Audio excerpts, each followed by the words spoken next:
Sot në këtë podcast kemi një njeri që nuk e ka jetuar futbollin vetëm me këmbë, por edhe me shpirt. Një udhtim i mbushur me emocione, me fitore, sfida dhe mësime jete. Ilir Albani jo thjesht një emër në fush, por një zë që frymëzon edhe jashtë saj.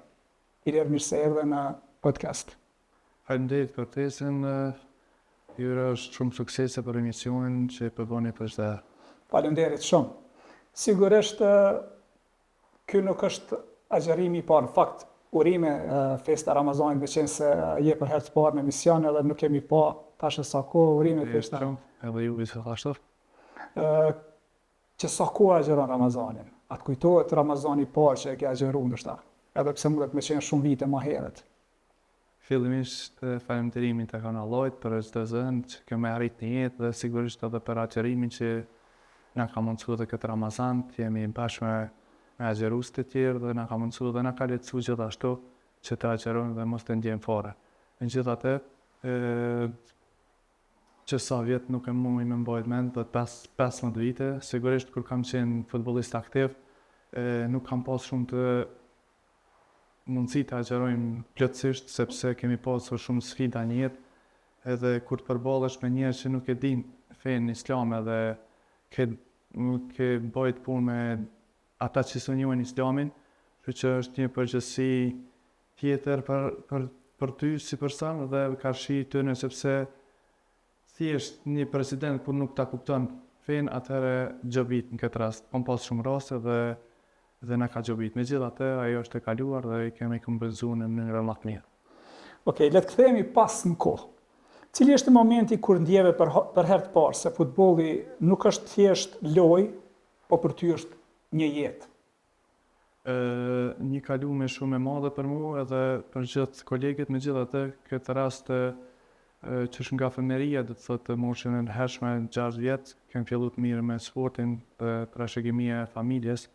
Dhe hapas hapi të thonë që ne kemi marrë si familje të aq dhe pastaj edhe unë edhe prindi, sigurisht kemi vazhduar në atë kohë, nuk kemi pas kushtet të që i kemi sot në kohën tonë. Megjithatë kemi vazhduar, ajo karakteri edhe disiplina sportive më kanë bërë në jetë dhe të jemi sportist profesionist dhe të dëshmojmë të ditë më tepër. Si fëmijë sigurisht ne jemi rritë në përlagjet të qytetit dhe me plot pasion, dëshirë për lojën e futbollit, gjë që mos të harrojmë që ka qenë shumë e vështirë në atë kohën e uprimit, do të thotë kur i kemi pasur edhe sërt në bashkëjetesë, nuk kemi pas kushte që ku të luajmë futboll.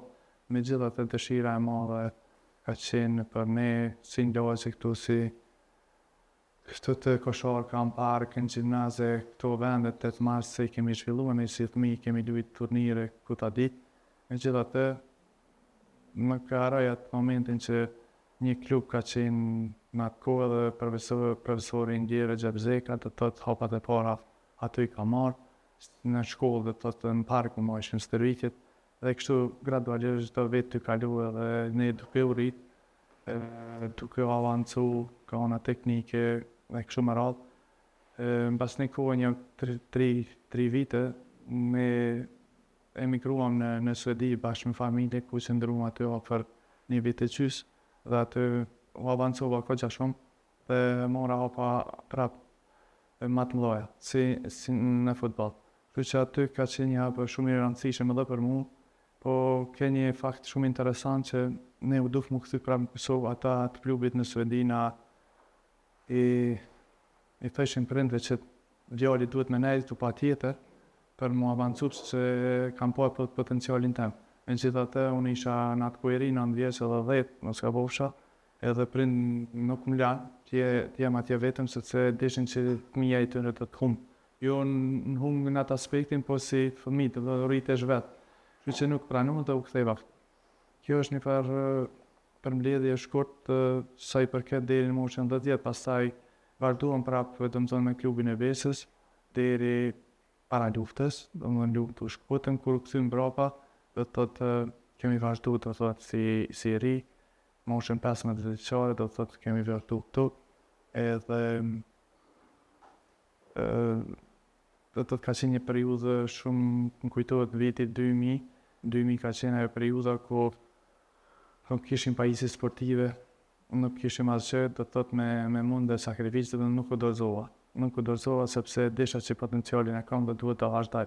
Edhe pse moshën e erët, të vëdhëm mosha po vërtetit shumë e ndihshme, pjesa më e madhe e shoqërisë time të thotë e lejshin futbollin, vazhdojshin me punë ku ta diun, megjithatë unë nuk u dorëzova edhe pse vetë në atë punojsha. Kështu që dyja një balancë shumë ka qenë e rëndë, megjithatë asnjëherë s'jam dorëzu. Duke ditë gjithmonë potencialin që kam edhe duke u falendëruar Zotit që asnjëherë nuk më ka shkuar.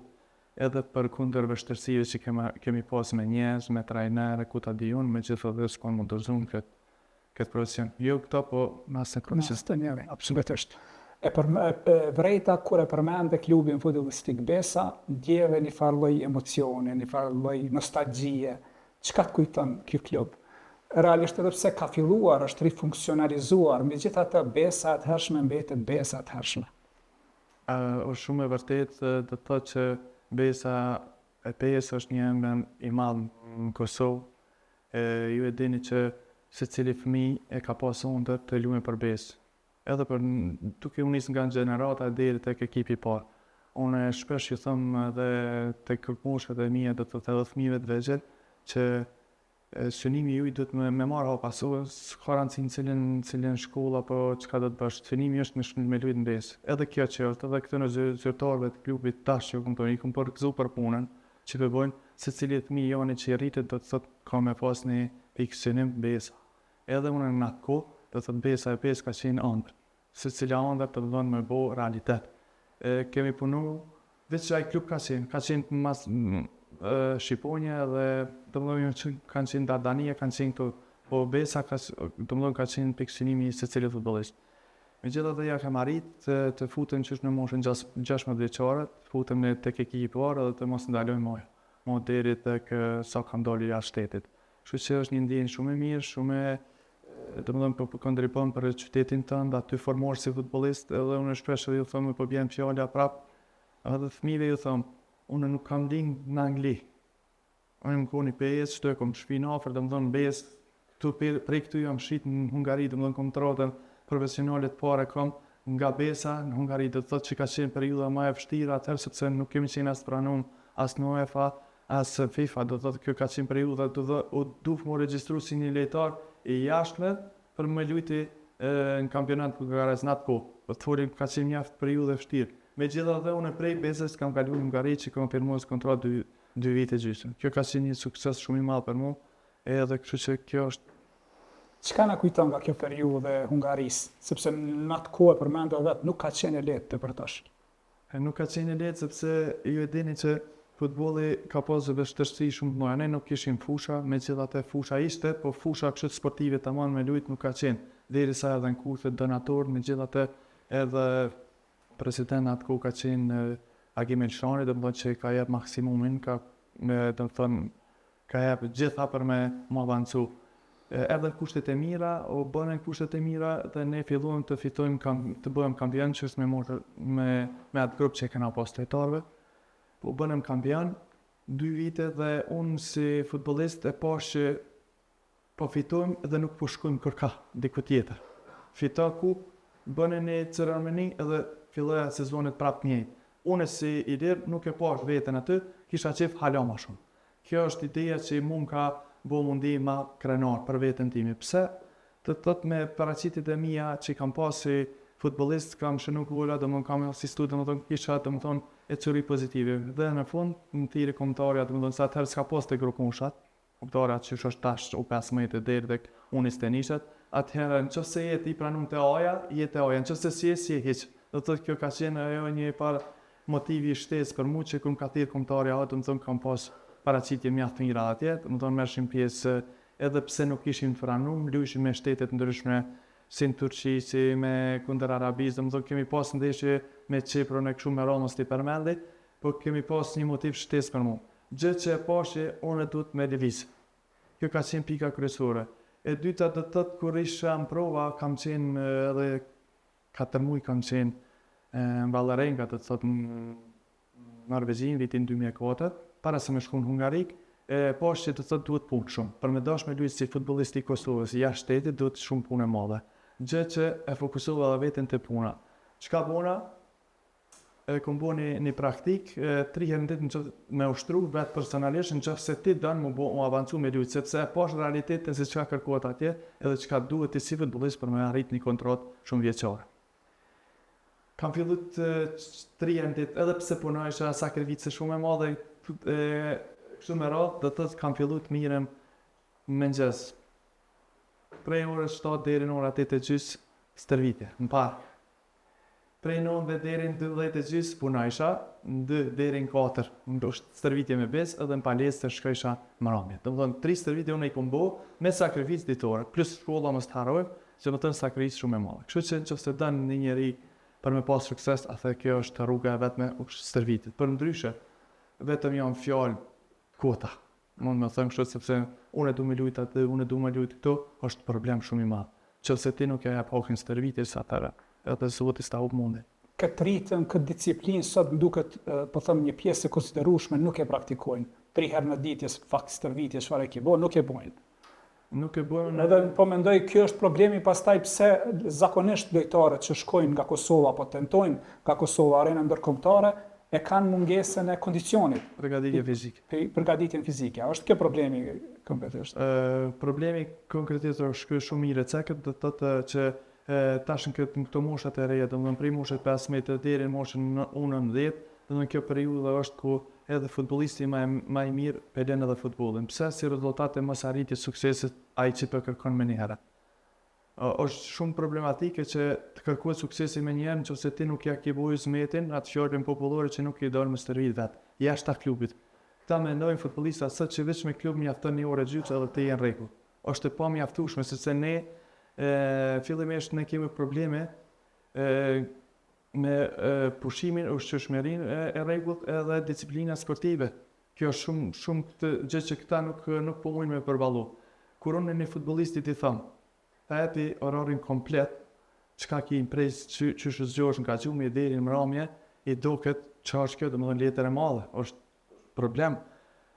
Çysh ki mos gjujt, çka ki më ngërmengjes, ushtrimet vetanake, ushtrimet edhe nëse ki trener personal, ushtrimet edhe me klub. Domethënë 3 stërvitje detyrimisht duhesh mi përfshi, plus pjesa tjetër e vitaminave që nuk i përdorin shumica e futbollistëve. Nuk pe kam probleme vetëm këtu, po pesho edhe problemet e kombëtare e Kosovës ku në llohesi ata. Do thotë po duhet më apo një far raporti mujor për ata me pas, sepse unë e di kur po takoj me klubet ndryshme evropiane, për shembull kur patëm turnirin tash në Malta që ishim, Estonia, Malta edhe Gibraltar. Do të thonë ata futbollistë shumë të zhvilluar për moshën e vet që kanë si rezultat e ushqyeshmërisë, vitaminave dhe kështu me radhë. Do të thonë ushtrimet që kanë. Kurse ne stagnojmë këto, edhe problemin kryesor për kemi. Kjo është që duhet mu rregullu te secili futbollist nëse don mu avancu. Për ndryshe nëse don me luajt për shef, ajo është çështje jote personale. Nëse don me arrit tjetër nivel, kjo është rrugë. E mirë që është hapur besa, sepse ka ekzistuar një lloj zhgënjimi, po them, tek futbollistët e ri që synojnë apo kanë ëndër që t'jenë në ndonjërin nga klubet e mëdha, edhe në fund kanë stërvitur ndoshta deri në U15, U17 dhe pas U17-shit është dashur që ta ndërprejnë veprimtarinë sepse nuk kanë arritur me depërtu askund. A është vështirë sot me të vërtetë me depërtu në ndonjërin prej po them klubeve të mëdha, klubeve me renome siç është Reali, Barcelona, po klubet thjesht që janë në liga ndërkombëtare. Tash është janë dy periudha shumë do të sqaroj. Se kanë vështirësi sot fëmijët. Sot i kanë kushtet secili fëmijë dhe prindi ka kushtet në shtëpinë e vet. Duke unë nisi nga kushtet e futbollit. E kanë shumë të mira kushtet e futbollit, kanë telefona, kanë çdo gjë kanë, domethënë i plotësohet dëshira e fëmijët. Do thotë ky kur të vjen vogti me shkon stërvitje ose ku ta diun në ndonjë eveniment sportiv ose thotë jam smut ose pritan edhe ku ta di, derisa si rezultat që i ka kushtet. Ne natë ku jo që si kemi pas kushtet, po si kemi pas si sot. Do thotë sot i kanë gjitha natë ku si kemi pas na, edhe kena luftu. Do thotë në varfon, unë i shoh edhe tek kombëtarja, shoh edhe tek në qytet këtu, Një djalë i varfër do të thonë ka sukses më shumë, edhe pse ka kualitet më pak, do të thonë ka sukses më shumë në avancimin më përpara.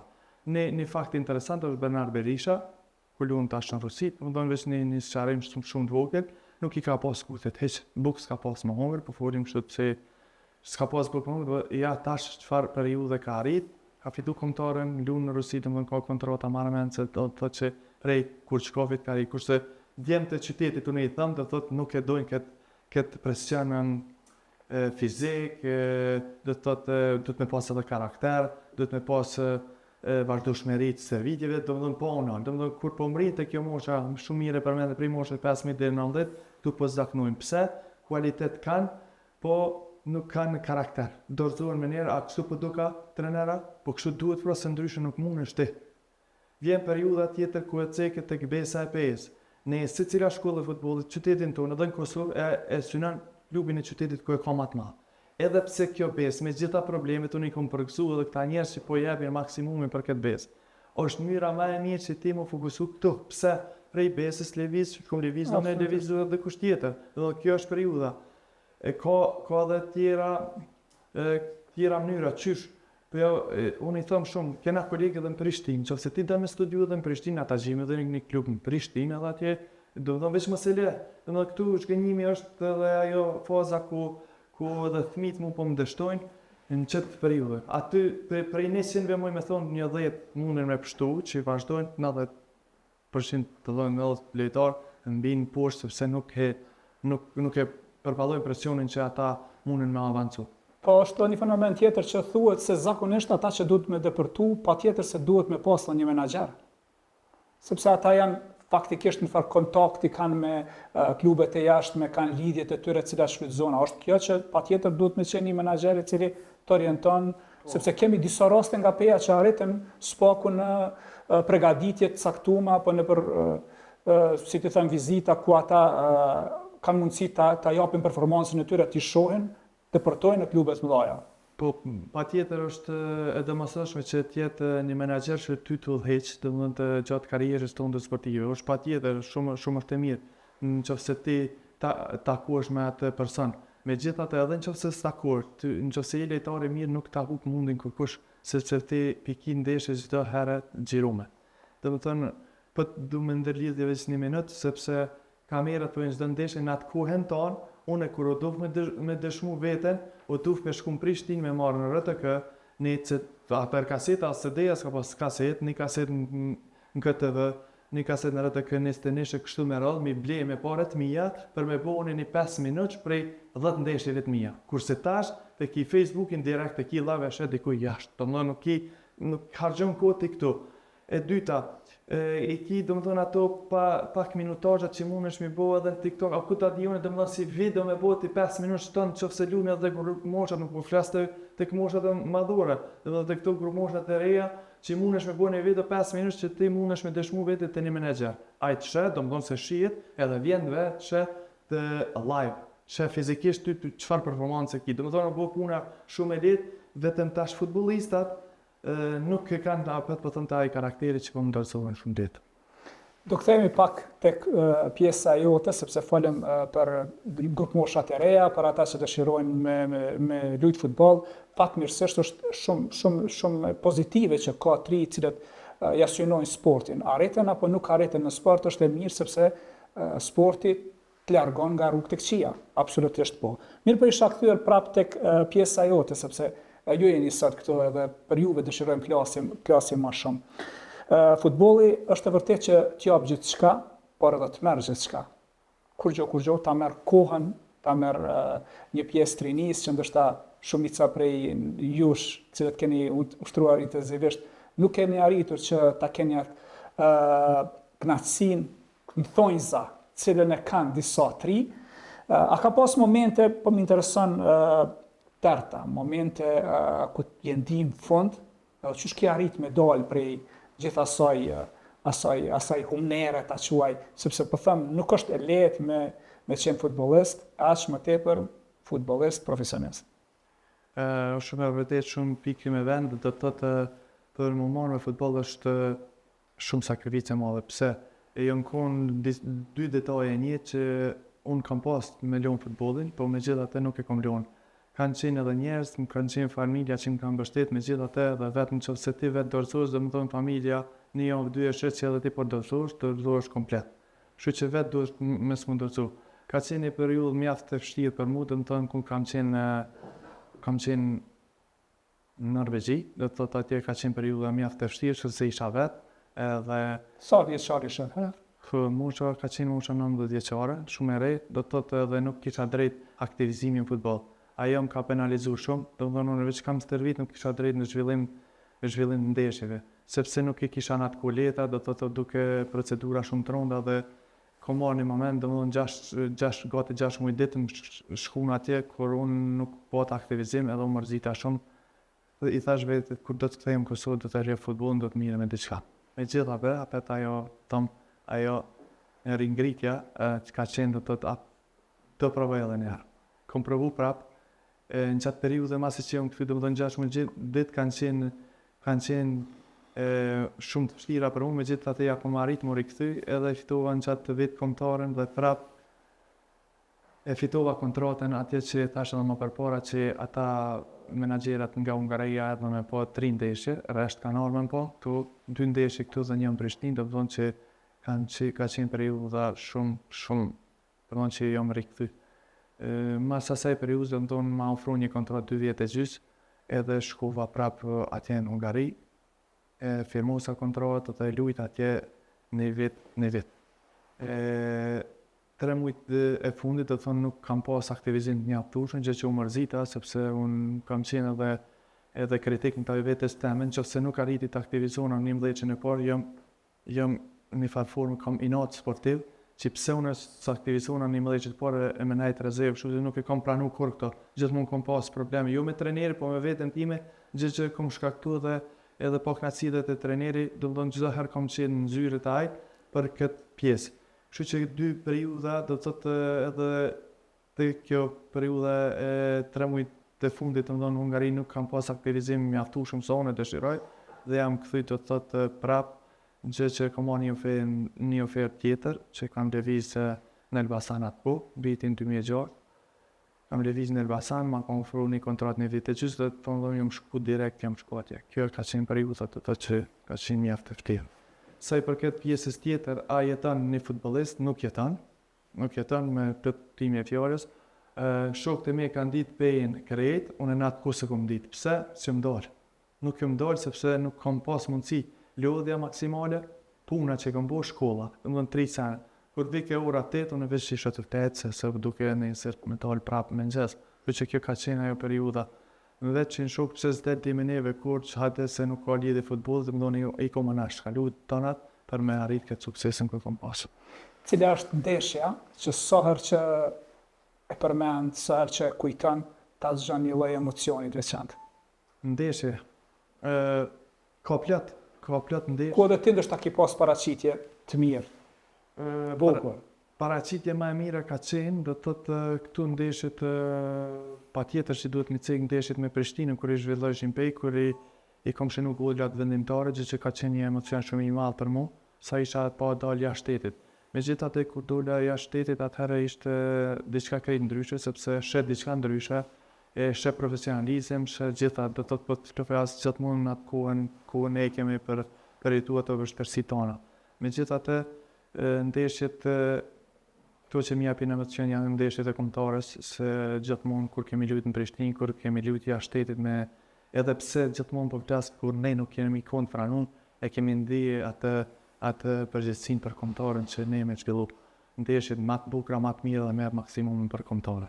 Ku kanë qenë do të thotë mos flasim për ndeshjet në Shqipëri, kur atje kem pas do të thotë 7 vjet kam luajtur edhe në Shqipëri, do të thonë kam pas ndeshje Kupa UEFA, do të thotë ato ndeshje që mos të harrohen që kanë qenë jashtëzakonisht të mëdha, kur kemi luajtur me Napolin, me Austrinë, në Stekoroves, në Irlandë, do të thonë kanë qenë të ndeshje që jam për të mbajtur me gjithmonë me emocionojnë dhe i ndija të ndeshje.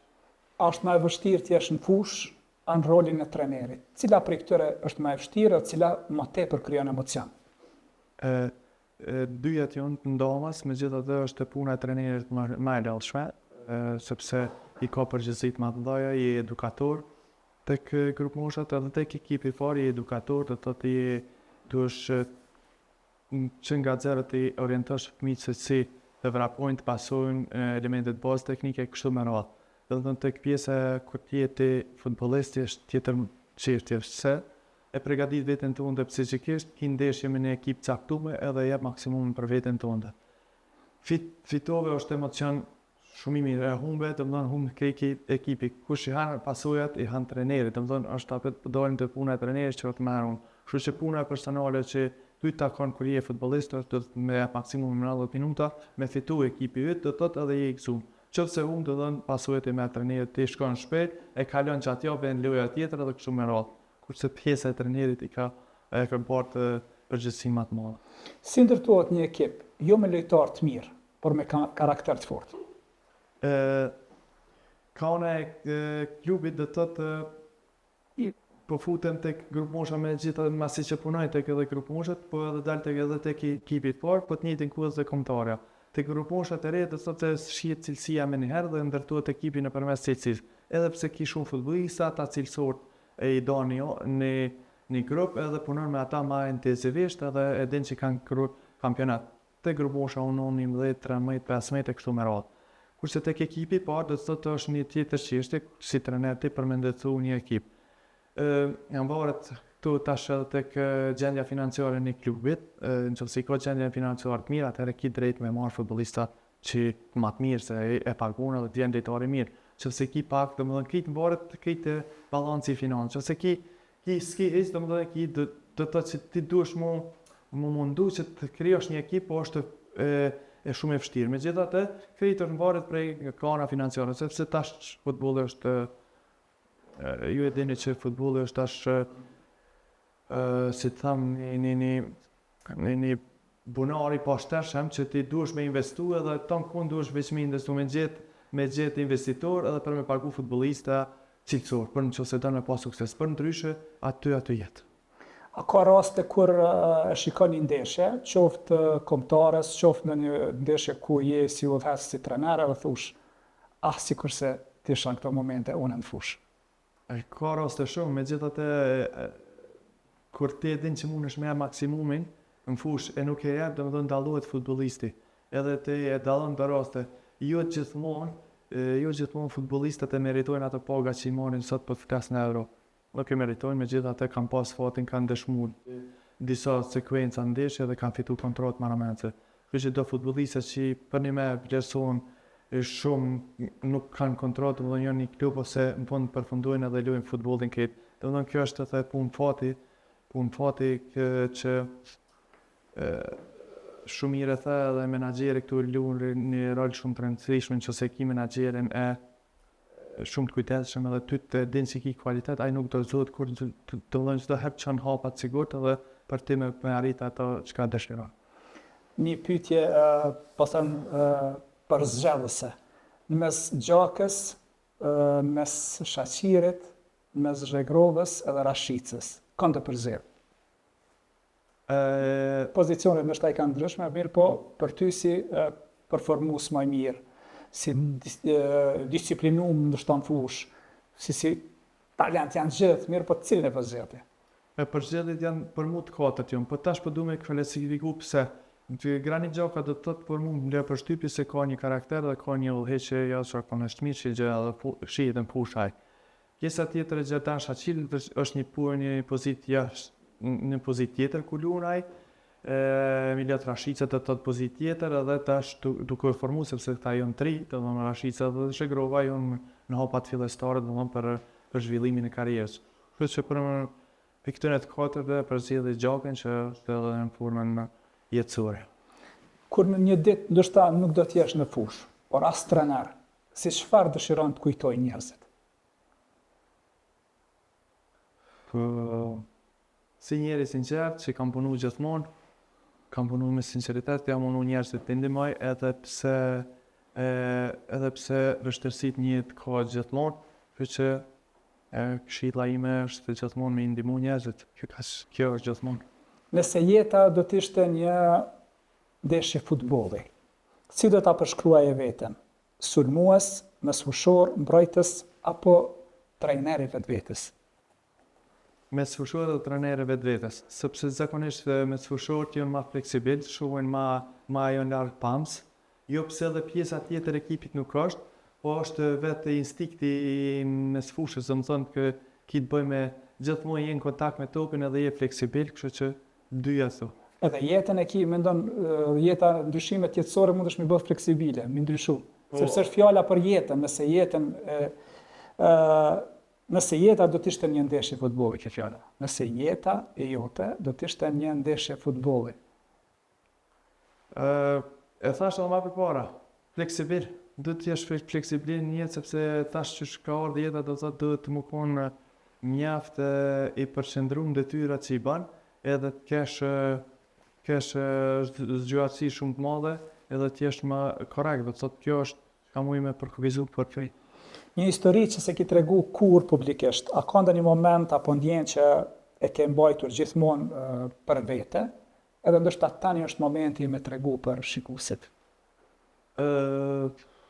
Me të drejtën ka një moment të thotë që nuk ka mujt kur me ja jep hakin, do të thënë ka qenë prindërit, sepse jam gojë janë shtetit gjithmonë, s'ka mujt me qëndru fakt, që kjo ka qenë, të më thonë pse, e të më mami nuk jeton më, kështu që asaj një farforme i kom hin hak.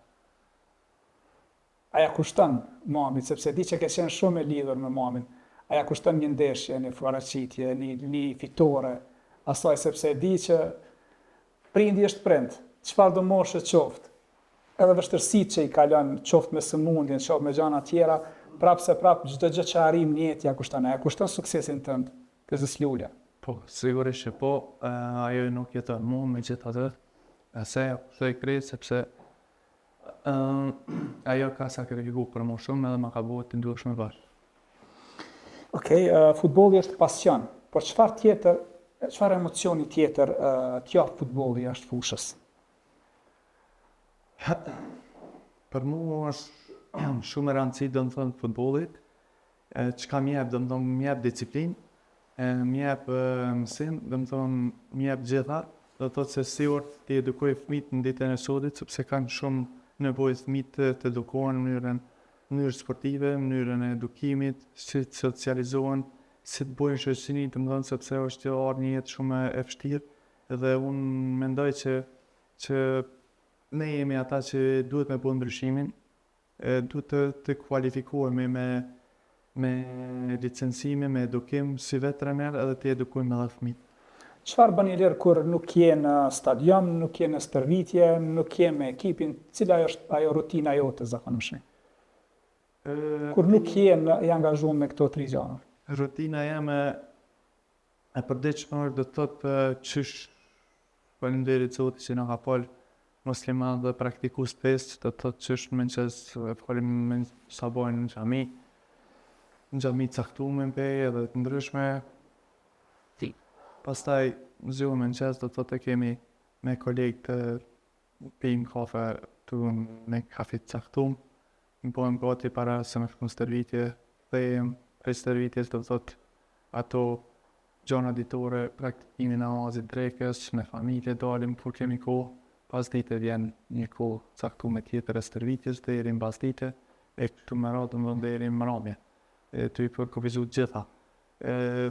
Pjesën tjetër javore do të thotë kaloj edhe në Prishtinë, sepse edhe atje jam tek gruposhat të reja të kombëtare U15 dhe atje kemi angazhime jashtëzakonisht të mëdha, 3 herë në javë, që duhet më qenë patjetër atje, si tek kombëtare, si tek edhe ky projekt i Elite Youth që jam përgjegjës për atë projekt, edhe që duhet jem atje patjetër edhe të shpenzoj të dhënë 3 herë në javë patjetër atje, kështu që mjaft angazhime, mjaft punë. Futbolli patjetër është jeta jote. Po çfarë është zemra jote jashtë futbollit? Zemra jeme jashtë futbollit. Thash edhe më përpara të jemi sinqert çdo herë edhe të edukoj njerëzit në këtë rast fëmijët, të jemi korrekt, të jemi sinqert, të rima për njerëzve ata që ka nevojë të t'i udhëzojmë sepse ju e dini që është jo ardhe dhe jetë e vështirë, kështu që t'i afrojnë njerëzit sa më afër dhe t'i bëjmë mirë, thjesht. Bëjmë mirë. Me qenë se jeni praktikuesi namazit, fesë islame, realisht jeni përkushtuar mjaft kësaj pjese, gjë që është për t'u admiruar. A ka një moment caktuar kur je udhëzu, sepse zakonisht janë momente caktuara ku njerëz të udhëzohen, po them kushtimisht një sprovë që sprovohemi në jetë, edhe ky është momenti. Cili ka qenë momenti juaj i udhëzimit me Islam? Është shumë interesante se cili ka atë momentin e vetë. Unë me të thonë drejtën, duke jemi rritë në lagje dhe çdo herë kur ka thirrë ezani, ne e kemi ndëgju, por nuk e kemi praktikuar. Edhe pse moshë të re do të thotë ka dashur që të shkojnë një kohë mjaft e gjatë. Megjithatë momenti më venditar ka qenë kur unë isha në Elbasan, nuk ka raj kur, unë isha praktikues për çdo xhamoj isha, po jo praktikues të 5 vakte. Ka qenë periudha 2007-2006, në 2006 kur unë shkova në Elbasan edhe atë firmosa kontratë. Kështu që jetoja në shtëpi vetë, edhe stërvitje shkojsha u shesha vetë dhe në një moment ka qenë periudha e Ramazanit, në atë kohë, kur ndisha ezanin edhe shkojshin njerëzit në teravih. Ajo ka qenë periudha. Çka ndodhi pastaj? Shkova në teravih, 2-3 teravih, edhe vazhdova shikojsha njerëz duke lexuar Kur'an edhe e mora edhe në vetë Kur'anin dhe lexosh. Prej atij momentit ka qenë ajo periudha kur unë kam filluar të rris, të më thënë ato kohët e namazit, i bëj 2-3, të më thënë ka gjatë një periudhë 6 mujore që ka qenë mjaft e vështirë për mua sepse edhe vetë kam qenë. Pjesën e lirë të kohës së rrisha në xhami edhe në shtëpi, domethënë lexoja. Kjo më ka ndihmuar shumë, domethënë leximi i Kuranit edhe leximi i librave fetare që unë vazhdimisht të praktikoj namazet për çdo ditë. Domethënë 6 mujor ajo periudhë 6 mujore kur çdo të haraj, kur ka qenë ajo periudhë që unë kam unë i kam shtu të vakte tjera. Ka qenë edhe periudha tjetër kur përfundova kontratën në Elbasan, kisha shumë mundësi që të shkoja në Tiranë dhe në Vlorë, megjithatë e përzgjedha e vllaznin nga Shkodra, që edhe fati do të thotë shlidhen këto, është shumë interesante jeta që shlidh, që firmosa kontratë vllaznit Shkodrës dhe fatmirësisht aty në qendër e mora dhe banesën gjë që u ndikë edhe zonë. Xhamia kurse nuk e harroj dot, xhamia e Bubekër është në qendër të Shkodrës, aty edhe kam pas që pallatin, aty jetojsha, aty krijova shoqëni